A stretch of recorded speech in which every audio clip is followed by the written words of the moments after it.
makarinig ng salita ng ating Panginoon. At sa pagkakataon po ito, dahil ito pong araw na ito ay isang espesyal na araw, so inugunita ang araw na ito para sa mga ilaw ng tahanan na hindi po biro ang kanilang buhay, ang kanilang role sa loob po ng isang tahanan. So makikita po natin ngayon pong umaga ang isa sa mga tauhan sa Biblia na isang ina na kung saan ay nagpakita at nagpamalas ng kanyang pambihirang pagsunod sa ating pong Panginoon. So buksan po natin mga kapatid sa ating aklat. Buksan po natin sa Exodus chapter 2 verses 1 to 10.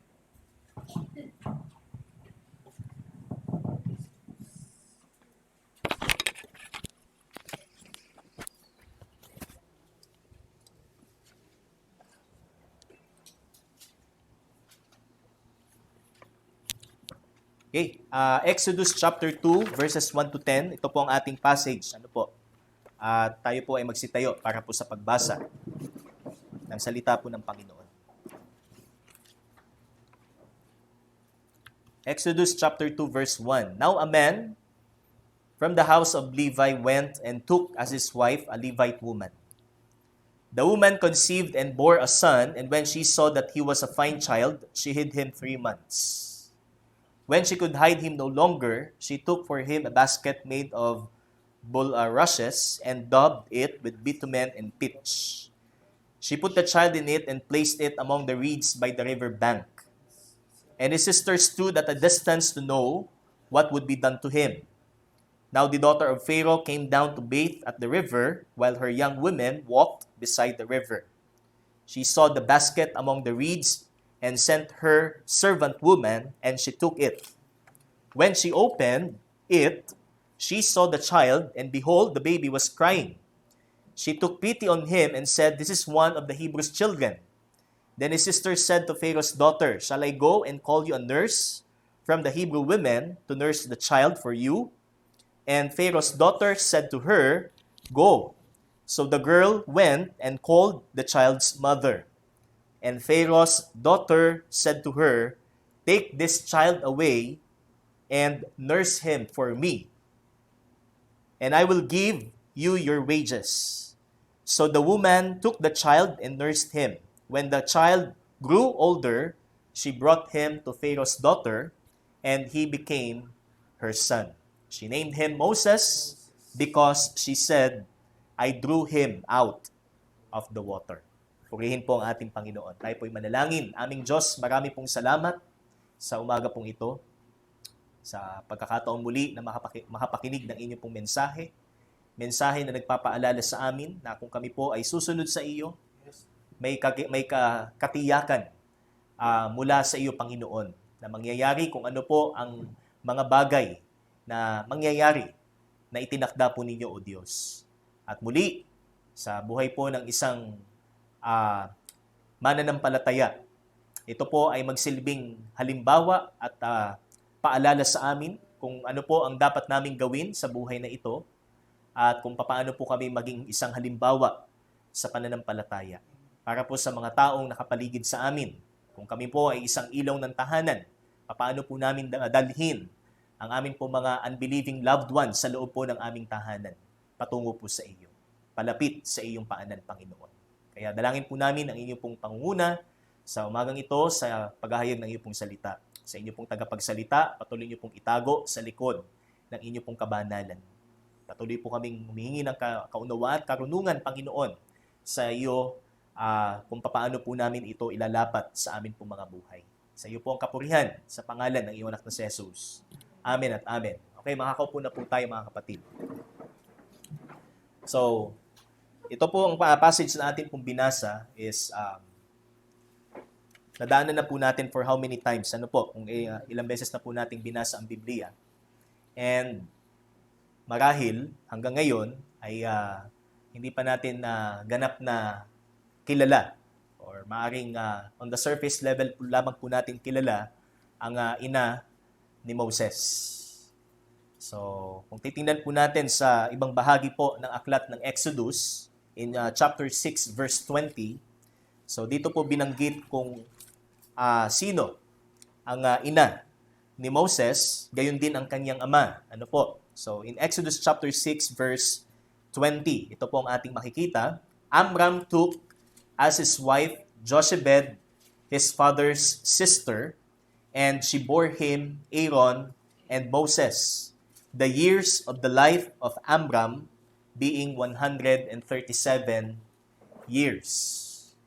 So this is the genealogy of Moses and Aaron. So kilala po natin ito si Moses, di ba? So siya po yung prominent character in the book of Exodus. At gayon din po ang kanyang kapatid na si Aaron at ang kanya pong kapatid na babae na si Miriam. So sila po yung pinaka mas nababanggit madalas sa aklat po ng Exodus. At makikita din po natin ito in the book of Numbers. So sa chapter 26 ng aklat po ng mga bilang, Numbers chapter 26 verse 59. So ito din po ang ating mababasa. Okay? So ang sabi po dito, the name of Amram's wife was Jochebed, the daughter of Levi. Kaya si Moses ay Levita. Ano po? So si Moses, si Aaron, Miriam, Amram, Jochebed, sila pong lahat ay mga Levita. At ang sabi po dito, who was born to Levi in Egypt, and she bore to Amram, Aaron, and Moses, and Miriam, their sister. So, yan po ang reference para po sa katanungan kung sino po ang ina ni Moses. Ano po? So, parang trivia. Ano po? Ito pong ating makikita ho dito. But dito po sa Exodus chapter 2, on the first 40 years, ano po? So, kasi dito po yung panahon kung kailan po isinilang si Moses. So, siya po ay isinilang sa Ehipto, na kung saan nandun po ang mga Israelites and they were enslaved. Sila po ay inaalipin po ng mga Egyptyo dahil ang paraon na nakaupo na po nung panahon na yon ay hindi na po niya nakikilala si Joseph. So we know that on the latter part of the book of Genesis, ano po, matatagpuan po natin at matutunghayan po natin ang buhay po ni Joseph. At siya po ang naging pangalawa sa pinakamataas. Siya ho yung next to Pharaoh nung panahon po niya. At nung namatay po siya, so siya po ang nagbigay ng lupain. Ano po? Para po sa kanyang mga kamag-anak, sa kanyang mga kapatid at sa kanyang ama na si Jacob na namatay din kinalaunan. At lumipas po ang mahigit 400 taon, ito naman po ang panahon ni Moses. So ito po yung ating makikita ngayong umaga. Kaya dito po mga kapatid, ang ating objective sa ating pong message. So this is entitled The Godly Walk of a Mother. So isang buhay ng isang ina na kung saan ay nagpakita ng halimbawa ng pagsunod sa pananampalataya. At makikita po natin sa buhay po ni Jochebed na ito ay nagsisilbing encouragement para sa atin. So that is our objective, to encourage every Christian, especially mothers, to continue walking in godliness and model some of God's intrinsic qualities, especially in caring and guiding His people. So, alam po natin na ang isang ina sa loob po ng tahanan, siya po yung talagang mas lapat, ano po, ang kalooban sa kanyang mga anak. Sapagkat hindi natin po may tatatwa na talagang ang anak po ay galing sa kanya. So, ang bata ay galing sa kanyang sinapupunan. Kaya, yung pong tinatawag nating mother's instinct, di ba? Na alam niya kapag ang kanyang anak ay nagsisinungaling, alam niya ang kanyang anak ay merong ginawang hindi maganda, ano po? So, meron siyang instinct, ano po? In a way na alam niya kung ano ang ginagawa ng kanyang anak. At yung instinct na yan is, yan din po ay biyaya ng Panginoon. Ano po? It is a gift from God.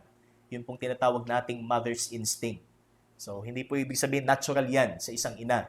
Ano po? Yan po ay ibinigay din po ng Panginoon, kaloob na mula po sa ating Panginoon. Kaya si Jochebed po ay isa din sa merong mother's instinct. Ano po? Kung paano ho niya hinarap ang samot-saring pagsubok, lalo na nung panahon na kanyang isinilang si Moses.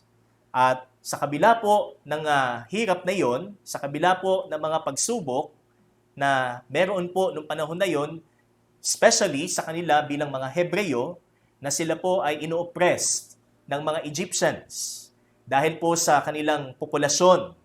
So kung atin po makikita sa chapter 1 ng aklat po ng Exodus, so medyo threatened ang mga Egyptians. Di ba? So makikita po natin dito sa verse 8 ng chapter 1, "Now there arose a new king over Egypt who did not know Joseph, and he said to his people, Behold, the people of Israel are too many and too mighty for us." So, na-overwhelm. Ito pong bagong hari, ang bagong paraon sa mga Israelita sapagkat sila po ay napakarami.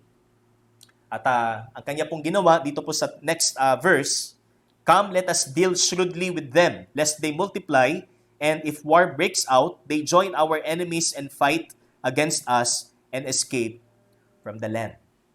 So nagkaroon po siya ng plot laban sa mga Israelites. Ano po? Somehow ang gusto niya is ma-exterminate. Ano po? Ito pong mga Israelita. At ang pagtrato na kanyang ginawa sa mga Israelita ay hindi po katulad ng pagtrato ng naunang paraon nung panahon po ni Joseph. So maganda po ang treatment nung panahon ni Joseph sa mga Israelites. Pinagkalooban po sila ng lupa, which is the land of Goshen, na siyang titirahan po nila. But after 400 years, ito na po ang nangyari. Hindi na po naging maganda ang trato sa kanila. But, in spite of that, kung titingnan po natin ang ating sumunod na kabanata na kung saan ito po yung ating passage, iba po ang naging tugon ni Jochebed. Iba po ang naging perspective ni Jochebed. Hindi siya nagpadala sa maling pagtrato, sa yung maling ginawa sa kanila ng paraon. So, hindi po siya nagpadala sa takot na anytime pwede silang arestuhin kapag sumuway sila, kundi siya nanatili na kumapit sa salita ng Panginoon. Kaya, meron po tayong tatlong mahalagang bagay, mga kapatid, na makikita sa buhay po ni Jochebed, paano niya hinarap ang pagsubok. So, that's why, at ang ating first point dito is the unfavorable events. So, kailangan ba nating hintayin gumanda ang sitwasyon bago tayo sumunod sa pananampalataya? So ito yung isang magandang tanong. Kailangan pa ba nating hintayin na gumanda-ganda ang sitwasyon natin bago tayo sumunod sa pananampalataya? Because Jochebed, she obeyed the Lord, she obeyed God sa panahon na kung saan ang mga Hebreyo ay inaalipin ng mga Egyptyo. So, yan po yung tatlo. Ano po, na makikita ho natin. So, there are 3 unfavorable events na kung saan ay kasagsagan ho ng mga pangyayaring ito, nagpamalas po ng pagsunod si Jochebed, na ina po ni Moses. First, there was an oppression. There was an oppression toward the Hebrew people in verse 10 and 11 of chapter 1. So sabi dyan, "Come, let us deal shrewdly with them, lest they multiply, and if war breaks out, they join our enemies and fight against us and escape from the land. Therefore, they set taskmasters over them to afflict them with heavy burdens. They built for Pharaoh store cities, Pithom and Ramses." So talagang binigyan po sila ng napakabigat na trabaho. Talagang pinahirapan po sila. So sila po ang ginawang workers ni Pharaoh para pagtayuan. Sabi nga, para siya makapagtayo ng mga store cities na pinangalanan pong Pithom and Ramses. So, alam niyo po, ang building ho, ang pagtatayo ho noon, nung panahon po ng mga Egyptians ay iba sa panahon po natin. Ano po? So, talagang it requires talagang mahirap, ano po, at talagang mag-exert ka ng lakas. Hindi lang ikaw, kundi sama-sama kayo. Ano ho? Para lamang hilahin ang isang malaking bato. Ano ho? At pagpatong-patungin yan hanggang sa maging isang struktura. So, ganun po kabigat ang trabaho po ng mga Israelites na kanila pong pinagdaanan nung panahon po ni Jochebed. So, there was an oppression. So, hindi maganda ang pagtingin sa kanila ng paraon na nakaupo na nung panahon na yon. At hindi lang po yan, there was mistreatment in terms of labor. So, sa kanilang pagtatrabaho, hindi sila tinatrato ng tama, pinagtatrabaho sila ng mga mabibigat, yung higit pa sa kakayanan nila. Maaring may issue din po pagdating sa pasahod, hindi natin alam yon. Silent po ang Bible, but probably yan din po ang isa sa mga naranasan po ng mga Israelita, sapagkat ang tingin nga po sa kanila ng paraon ay banta para sa kanilang bayan. Kaya sabi dito is the unfavorable events. And ang pangatlo po, sabi dyan, there was a decree to kill every Hebrew male to be born. So meron pong edict or isang kautusan na inilabas po ang paraon. Mababasa po natin in verse 15. So ang sabi po dito, then the king of Egypt said to the Hebrew midwives, one of whom was named Shipra and the other Pua, when you serve as a midwife to the Hebrew women and see them on the birth stool, if it is a son, you shall kill him, but if it is a daughter, she shall live. So ito po yung utos na ibinigay ng paraon sa kanila, doon po sa mga kumadrona, na mga Hebreyo. Pagka nakita ninyong lalaki, patayin nyo. Pero pagka babae, hayaan nyo. Hayaan nyong mabuhay. So ganun po yung utos sa kanila. Pero hindi po sila sumunod. Ang dalawang kumadrona, sa halip na sumunod sa paraon, mas kinatakutan nila ang Panginoon. Sabi po dito sa verse 17, but the midwives feared God and did not do as the king of Egypt commanded them, but let the male children live. Which means, nandun po ang preservation ng Panginoon para po sa Israel. Kahit meron pong decree na inilabas ang paraon. Di ba? So, ibig sabihin, nandun po yung preservation ng Diyos sa kung sino po ang ipapanganak at hindi niya pinahintulutang maganap kung ano ang kautusan o naaayon sa kautusan po ng paraon. Kaya, tinanong siya muli ng hari ng paraon, sabi niya, why have you done this and let the male children live? Bakit hindi niyo ako sinunod? Ano po sabi ng mga kumadrona? Because the Hebrew women are not like the Egyptian women, for they are vigorous and give birth before the midwife comes to them. So bago pa dumating ang mga kumadrona, tapos na. Nanganak na sila. Di ba? Unlike the Egyptians, but God dealt well with the midwives, and the people multiplied and grew very strong. So, lalo pa silang dumami. Kung nung panahon pa na hindi pa ipinapanganak si Moses, napakadami na ng mga Israelites, lalo pang dumami. Nung panahong ipinanganak na po si Moses. Kaya sabi ni Faraon, ang bawat anak na lalaki na ipapanganak na Hebreyo, sabi dito, you shall cast into the Nile. So, hindi lang ang gustong mangyari po ng paraon is the extermination ng mga Hebrews, particularly ng mga kalalakihan, but ang sabi po dito, itapon sa ilog Nilo. So, ito po yung panibagong kautusan na inilabas po ng paraon.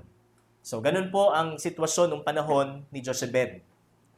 Ngunit sa kabila po nito, ipinakita niya ang kanyang pananampalataya sa Panginoon. Ipinakita niya ang kanyang pagkilala sa Diyos na tumawag sa kanila upang maging isang bayan. Ang Diyos ng kanyang ninunong si Abraham, ng kanyang ninunong si Isaac, ng kanyang ninunong si Jacob, at ni Jose. Sabi po diyan, kaya Jochebed was aware for all of this, which was indeed a time of great trial, but how did she respond? So, papaano siya sumagot sa kabila ng mga tinatawag nating unfavorable events? Kaya kung i-relate po natin sa buhay natin, tayo man ay isang ina ng tahanan o tayo man ay isang Kristiyano, hihintayin pa ba nating gumanda ang pangyayari o panahon bago tayo sumunod sa Panginoon? So ito po yung isang challenge para po sa atin. Kahit unfavorable ang kaganapan, hindi po yan ang magdidikta sa atin para sabihin, saka na lang tayo susunod sa Panginoon. Saka na lang ako maglilingkod sa Panginoon. Saka na lang ako dadalo sa gawain ng Panginoon. Unahin ko muna ang aking problema. Unahin ko munang i-resolve kung ano man yung aking pinagdadaanan. So hindi po ito ang makikita natin kay Jochebed. Kaya yung ating second point, mga kapatid, ang sabi dyan is the unwavering exercise of her faith. So paano niya ipinakita ang kanyang pananampalataya? Sabi po dito sa chapter 2 verses 1 to 4 sa atin pong passage. So siya po ay nagsilang ng isang lalaki at sabi dito, when she saw that he was a fine child, she hid him 3 months. So itinago po niya sa loob ng 3 buwan si Moses. At nung nakita niya na sabi dito, verse 3, when she could hide him no longer, she took for him a basket made of bulrushes and daubed it with bitumen and pitch. So itong mga materialis po na ito is yan po ay kadalasan pong makikita lang doon. Ano po? At nasabi diyan, iniligay niya ang kanyang anak. She put the child in it and placed it among the reeds by the river bank. So, ikinubli niya yung basket kung saan naroon ang kanyang anak. Sa mga talahib sa tabing ilog. So, doon po niya inilagay ang kanyang anak. Kaya, that is the unwavering exercise of her faith. But, bakit niya ginawa ito? Ito ba'y ginawa niya because of fear? Ginawa ba ni Jochebed ang pagkukubli sa kanyang anak sa loob ng 3 buwan at paggawa ng basket para pagtaguan ng kanyang anak dahil sa takot? Di ba? Kaya ito po makikita ho natin. So, she expected that she will not be exempted for such trials. Bilang isang ina, bilang isang babaeng Hebreyo, alam niya na hindi siya magiging exempted sa lahat ng mga pagsubok na pinagdadaanan ng kanyang mga kalahi.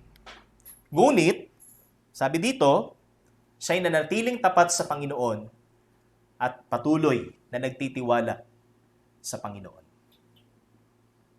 Ang kanyang pagkukubli sa kanyang anak na si Moses ay patunay na siya'y nagtitiwala sa Panginoon because, so as our first subpoint sa ating second point, she kept the promise of God to Abraham. Pinanghawakan niya ang pangako ng Diyos sa kanyang ninunong si Abraham.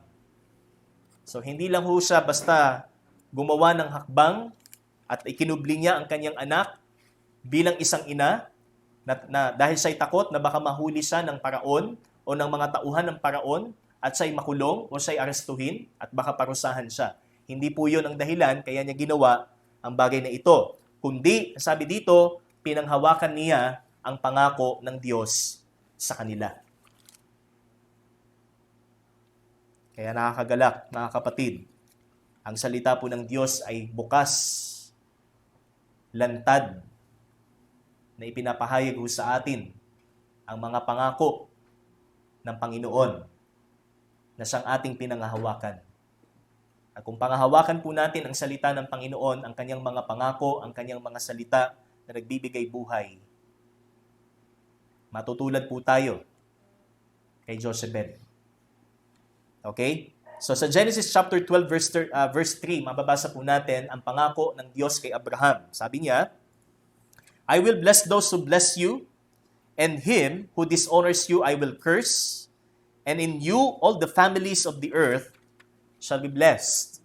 So this is the Abrahamic covenant. Pangako ng Diyos kay Abraham na siya ang magiging ama ng maraming bansa. Sa kanya magmumula ang piniling bayan, di ba? Sa kanya magmumula ang bayan ng Diyos, that is Israel, and sila ang magiging instrumento ng Panginoon upang makilala siya sa lahat ng tao. At dito din po sa chapter 15 ng Genesis, mababasa po natin, in verse 13, Genesis 15 verse 13, sabi dito, Then the Lord said to Abram, know for certain that your offspring will be sojourners in a land that is not theirs, and will be servants there, and they will be afflicted for 400 years.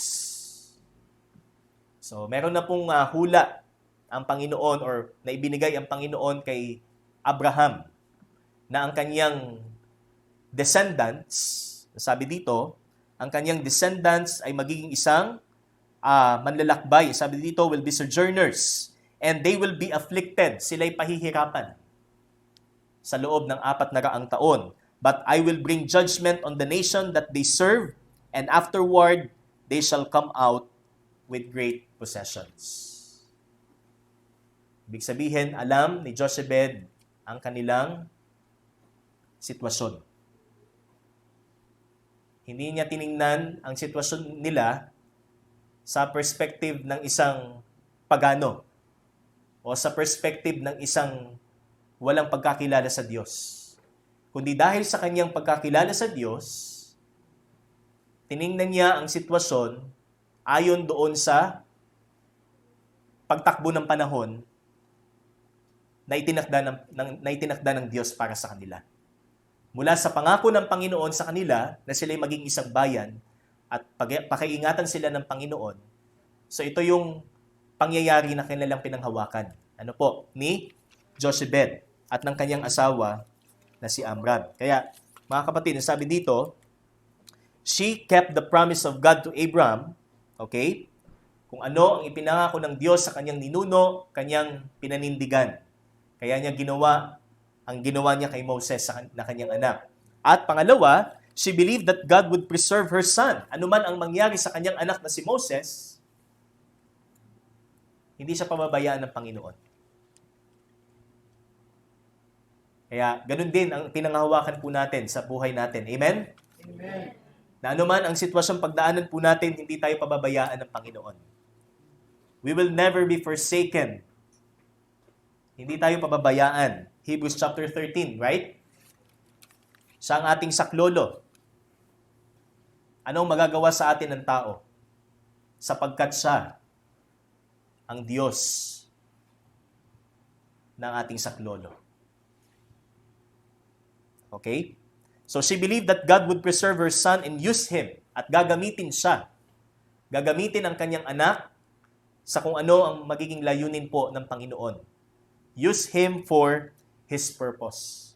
Ito po ang pinanghawakan ni Jochebed. Kaya niya ginawa ang isang mahirap na bagay sapagkat ito po ang kalooban ng Panginoon. Ito po ang nais ng Diyos, na mas makilala ang bansang Israel at higit sa lahat ang Diyos na pumili sa kanila. Okay? Sa Acts chapter 7, mababasa po natin. In Acts chapter 7, mababasa po natin ang confirmation patungkol po kay Moses. Okay? So, mapapadalas po ang ating pagbubuklat ngayon pong umaga. Acts chapter 7, verse 20. So, ito po ay mula po kay Stephen. Ano po? At this time, Moses was born, and he was beautiful in God's sight, and he was brought up for 3 months in his father's house. So, bakit kasama si Moses sa history ng Israel? Sa speech or sa sermon ni Stephen, sapagkat tunay na si Moses po ang ginamit ng Panginoon para sa Egypt or para sa Israel, para sila ay palayain mula sa Ehipto.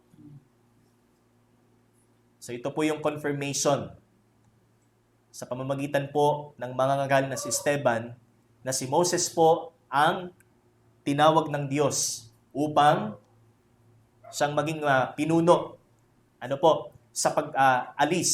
Kaya nga Exodus, exit, para umalis ang mga Israelita patungo sa lupang pangako ng Diyos na ipinangako niya mula pa nung panahon ni Abraham. Ito yung pinanghawakan po ni Jochebed. So malayo po ang tinatanong ni Jochebed, hindi yung kasalukuyan.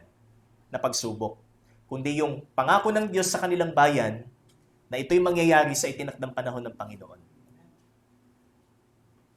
At yamang naitipan din po ang Diyos sa atin, ito din po ang ating panghawakan. Amen? Amen. Kaya, napakaganda po, nang ipinakita ho dito ni Jochebed. At sa aklat din po ng Hebreo, Hebrews chapter 11 verse 23, makikita din po natin, Hebrews chapter 11, okay? So alam po natin ang Hebrews 11, ito po yung mga heroes of faith, okay? Hebrews 11:23, by faith Moses, when he was born, he was hidden for 3 months by his parents because they saw that the child, was beautiful, and they were not afraid of the king's edict. By faith, Moses, sa pamamagitan ng pananampalataya ng kanyang magulang, sabi dito, siya'y itinago. That's why hindi dahil takot si Jochebed at ang kanyang ama na si Amram, kaya nila ginawa ang hakbang na ito, kundi dahil sa kanilang pananampalataya. Kaya ang pananampalataya is not only in a way na sinasabi lang natin, sinasambit lang natin. Ano po? Saving faith. So sinasabi lang natin na tayo naligtas sa pananampalataya or through faith o sa pamamagitan ng pananampalataya. Meron po tayong tinatawag na sustaining faith, which means na ito yung pang-araw-araw nating pagtitiwala sa Diyos. This is the simple act of trusting God. Sa bawat bahagi ng buhay natin, sa bawat pagsubok na pinagdadaanan po natin, ito ay kaparaanan para ipakita ho natin ang ating pagtitiwala sa Panginoon. Hindi ho po pwede na sa isang bagay na nangyayari po sa buhay natin, hindi yan way ng Diyos para ipakita natin ang ating pagtitiwala sa Kanya. Yan po ang provision na mula sa Panginoon para patuloy nating i-exercise ang pananampalataya. Patuloy tayong sumunod sa kalooban ng Diyos. Hindi tayo sumunod sa kung anong gusto natin. Di ba? Kaya yung mga trials, mga kapatid, ito po mga pagsubok na nangyayari po sa atin. Anumang mukha, anumang antas. Ang layunin po ng Diyos, kaya niya ibinigay sa atin, ay para i-exercise natin yung ating pananampalataya. Yung ating profession of faith. Okay? So, that is the unwavering exercise. Hindi ito driven by fear. Okay? This is by faith. Kaya ikinubli si Moses sa loob ng basket at itinago sa loob ng 3 buwan. And, number 3, she entrusted to the Lord. Matapos niyang gawin ang pagkukubli at ang paggawa ng basket at ang pag-iwan sa kanyang sanggol sa gilid ng ilog Nilo, ano pong ginawa ni Jochebed? Ipinagkatiwala na niya sa Panginoon kung ano na ang susunod na mangyayari. She entrusted to the Lord what will happen next. Ano pong sabi dito sa verse 4? Sa ating passage. Ano pong sumunod na nangyari? And his sister stood at a distance to know what would be done to him. Okay? So, siya yung naging lookout, si Miriam. Na doesn't necessarily mean na talagang inabandon na po ni Jochebed ang kanyang anak. So, inutusan niya ang kanyang anak na si Miriam na tingnan yung anak, yung sanggol, kung ano ang susunod na mangyayari. Ipinagkatiwala niya sa Panginoon. Amen? Sa isang ina, ganyan din po ba tayo? Kung meron mang kaganapan sa ating anak o sa ating pamilya, nangyari na po ba na ipinagkatiwala natin sa Panginoon at may nangyari nga at tumugon ang Panginoon? Di po ba? So ito po ay nangyari din sa buhay ni Jochebed. Siya katulad ho natin. Hindi ho siya superwoman. Ano po? Hindi siya isang espesyal na tao, may pambihirang kakayanan. Siya isang ordinaryong taong naligtas din sa biyaya. At ipinakita niya ang kanyang pananampalataya sa pamamagitan ng kanyang ginawa kay Moses. So she entrusted to the Lord what will happen next. Panginoon, alam ko pong hawak ninyo ang susunod na mangyayari. Kayo ay Diyos na nakakaalam ng lahat. Kayo ang Diyos na makapangyarihan sa lahat. Kayo ang Diyos na tapat sa inyong mga salita, sa inyong mga pangako, sa inyong ipinagkakatiwala. Ito po ang naging perspective o naging tugon ni Jochebed. Bagamat mahirap para sa kanya na iwan ang kanyang anak, di ba? Kasi kung babasahin lang po natin siya, para siyang story lang, pero kung iisipin natin tayo yung si Jochebed, anytime pwede silang mahuli dahil sa pagtatago ng anak na lalaking Hebreyo, di ba? Anytime pwede silang mamatay. Sapagkat alam po natin ang impluwensya ng Ehipto, ang paraon. Isang kumpas lang ng paraon. Buhay na ng tao maaaring kapalit. Ngunit, ano po ang ginawa ng Panginoon? Sa sumunod ho na pangyayari. Verse 5. Now the daughter of Pharaoh came down to bathe at the river, while her young women walked beside the river. She saw the basket among the reeds and sent her servant woman, and she took it. So, ang anak ng paraon ay pumunta ho sa lugar kung saan naroon po ang basket na kinalalagyan po ni Moses. And that is our third point. That is the unbelievable encounter. So why it is unbelievable? Bakit hindi ito kapanipaniwala? Bakit? Because sabi nga, sa unang bahagi makikita ho natin na ang paraon po o ang anak ng paraon ay hindi po usually naliligo sa ilog, Nilo. Okay?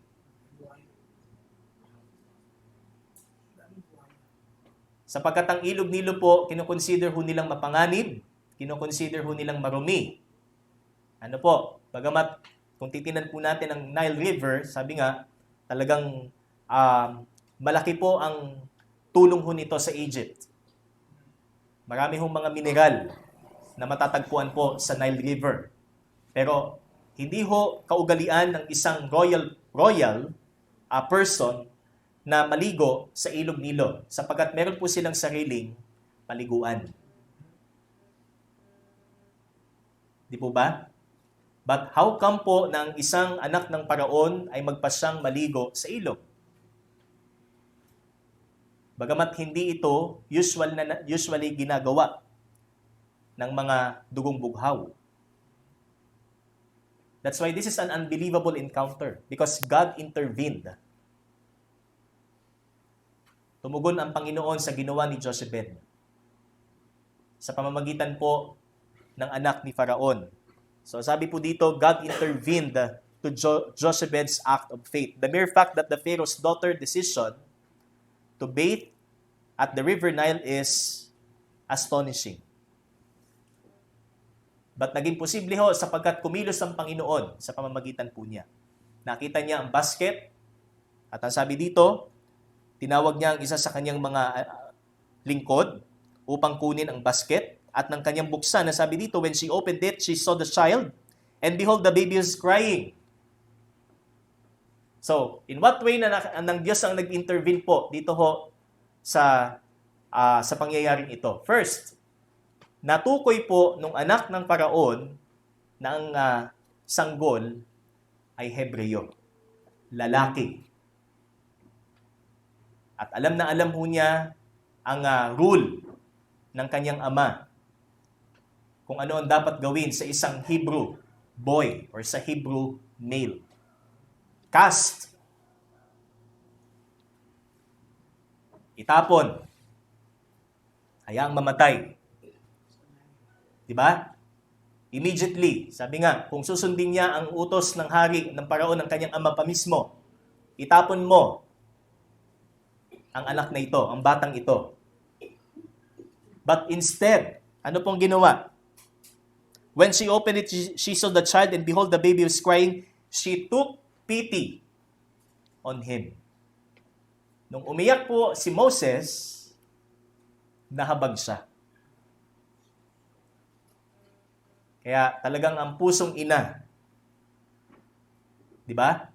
Kapag umuha ang kanyang anak, hindi yan mapakali. Hindi yan mapapakali na talagang ano kayang problema sa batang ito? Baka nagugutom, baka may masakit, okay? Baka may nararamdaman. So yan yung pusong ina. Ito yung naramdaman din po ng anak ng paraon dun sa bata nung narinig niya ang pag-uha o ang pag-iyak ng bata. Di po ba? So sabi diyan, she took pity on him and said, "This is one of the Hebrews' children." So she identified the baby as Hebrew and she had pity on him. Kahit sa ang anak ng paraon, anytime pwede niyang sundin sa pamamagitan ng pagtapon dun sa bata, hindi niya ginawa sa halip na habag siya. Sasabihin natin hindi dahil sa Diyos, kaya hindi po nangyari ito, kaya hindi po pinahintulot na mapahamak ang sanggol. At sabi dito, then his sister said to Pharaoh's daughter, "Shall I go and call you a nurse from the Hebrew women to nurse the child for you?" So dagliang lumapit ang kanyang kapatid at itinanong sa prinsesa, sa anak ng paraon. Sabi dito, "Shall I go and call you a nurse from the Hebrew women?" At ang tinawag niya ay ang kanyang ina mismo. Ano po ang sabi ng prinsesa? "Go." So the girl went and called the child's mother, and Pharaoh's daughter said to her, "Take this child away and nurse him for me, and I will give you your wages." Paano ibinalik ng Diyos yung act of faith na ipinakita ni Jochebed? Hindi lang po intervention ang ginawa ng Panginoon sa pamamagitan po ng Pharaoh's daughter. God rewarded Jochebed's act of faith. May gantimpala. May ibabalik ang Panginoon. Kaya kung tayo'y nagpakita ng ating pananampalataya sa Diyos, sa pamamagitan ng ating sakripisyo, sa pamamagitan ng ating pagsunod, sa pamamagitan ng ating pagpapasakop, meron pong gantimpala na ibibigay ang Panginoon. Yan ba ang ating pinanghahawakan sa umagang ito, mga kapatid? Yan ba ang ating pinanghahawakan? Ano man ang ating ginagawa, hindi ito mauuwi sa wala. Ano man ang ating pagpapagal para sa paglilingkod sa Diyos, hindi ito masasayang. Dahil ito ay gawain ng Panginoon. Dahil ito ay sa Panginoon. Kahit mahirap gumising ng maaga, kahit tayo sasamba ng walang laman ng sikmura, ang ating pagpapagal ay hindi mauuwi sa wala. Our toil in the Lord is not in vain. Amen? So ito po ang ginawa ni Jochebed, siya ipinagpala, ginantimpalaan sa kanyang ginawa, pagpapakita ng kanyang pananampalataya sa Diyos. So sabi diyan, she was reunited again, sabi dito, she was reunited with her own son. Muli niya nakasama at nakapiling ang kanyang anak sapagkat siya ang naging nurse. Diba? And she will be paid sa lahat ng kanyang gagawin, serbisyo para doon sa kanyang anak mismo. Babayaran pa siya ng anak ng paraon.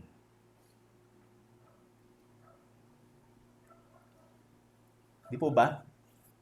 So this is napaka-imposible sa paningin po natin. It's beyond our imagination and expectation na mangyayari pala ito. Kung hindi dahil ang Panginoon ang gumawa. Kung hindi dahil ang Panginoon ang humawak ng lahat at nagtiwala tayo. Nakiisa tayo sa nais ng Panginoon. Brothers and sisters, si Jochebed ay isang halimbawa para sa atin. Siya ay isang ina at hindi naging hadlang ang kanyang pagiging babae at ang kanyang pagiging ina upang hindi siya maging modelo ng pananampalataya. Nagpasakop siya sa salita ng Panginoon, ipinakita niya ang pananampalataya at siya'y pinagpala ng Panginoon. Mula sa kawalan ng katiyakan sa kasalukuyan, hindi niya alam kung anong susunod na mangyayari, pero inuna niyang pagtiwalaan ng Diyos. Ito ang naging sagot ng Panginoon. Pinagpala siya dahil sa kanyang pananampalataya. Kaya tiyakin po natin, mga kapatid, na sa ating ginagawa, ito'y ginagawa natin ng bukal sa ating puso. At kung ginagawa natin to ng may pananampalataya, kung paanong pinagpala ng Diyos si Jochebed, may pagpapala ding ipagkakaloob ang Panginoon sa atin. Bagamat tayo ay mapalad at pinagpala ng lahat ng mga bagay na kailangan natin, patuloy pa rin ang pangako ng Diyos na kung tayo mananatiling tapat sa Kanya at ipagkakatiwala sa Kanya ang lahat ng ating mga kabigatan, siya'y tutugon. Amen? Amen. Sasagot ang ating Panginoon. Alam niya ang ating sitwasyon. Okay?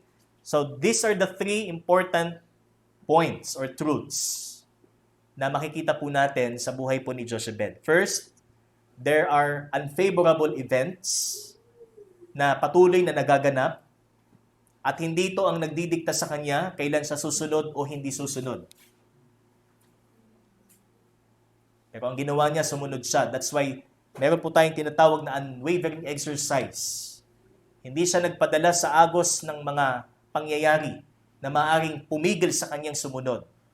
At matapos niyang gawin, ipakita ang kanyang pananampalataya, ito po ang nangyari. Siya'y pinagpala ng Panginoon. This is a clear example of how God does things if we put our trust in Him first. Kung una nating pagtiwalaan ng Diyos, ito ang isang maliwanag na halimbawa kung paano kumilos o kumikilos ang Panginoon. Kung paano siya nagkakaloob, kung paano siya nagpapala, at kung paano siya sumasagot sa ating mga panalangin, ay sabi dito, it's beyond our thoughts. Dahil hindi natin kayang arukin ang kaisipan ng Panginoon. Sapagkat siya'y Diyos na marunong at siya'y Diyos na makapangyarihan.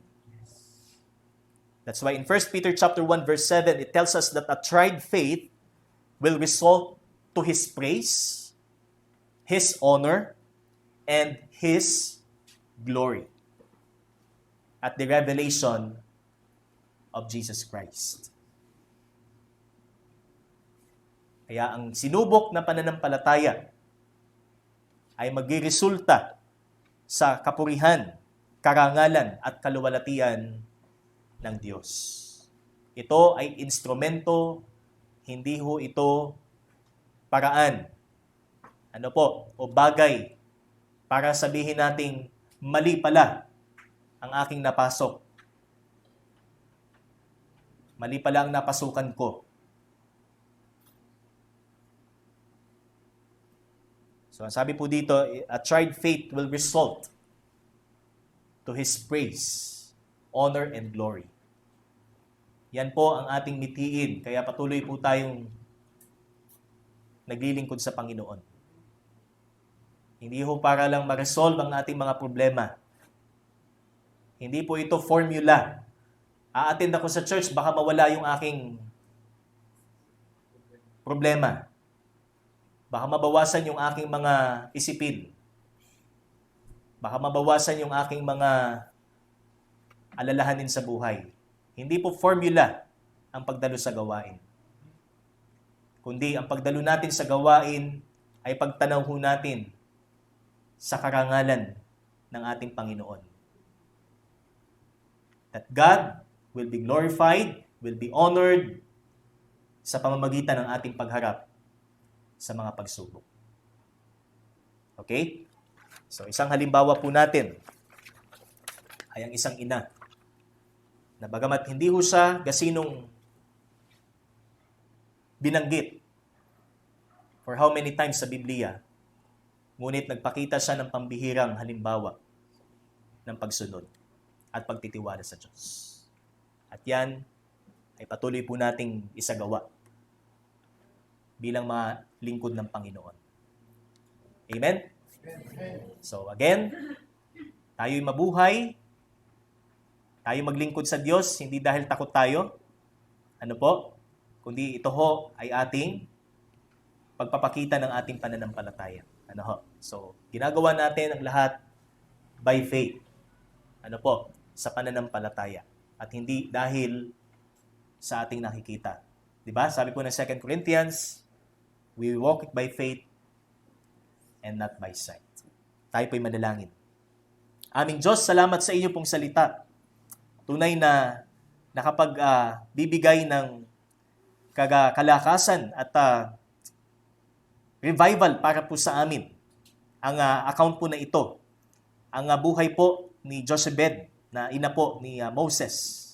Kung paano siya sumunod sa iyo, kung paano siya nagtiwala sa iyo, kung paano po kayo nanguna at sumagot sa kanya, Panginoon.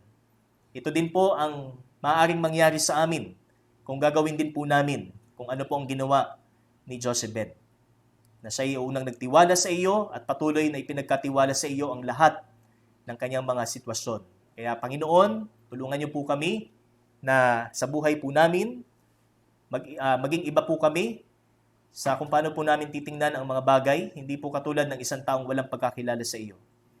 Kundi ipakita namin, ipamalas namin sa pamamagitan ng aming buhay ang aming pong pananampalataya.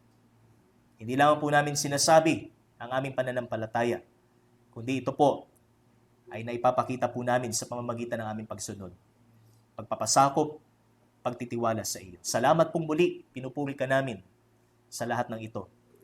Sa pangalan ng iyong anak na si Jesus. Amen at amen. Purihin po ang Panginoon.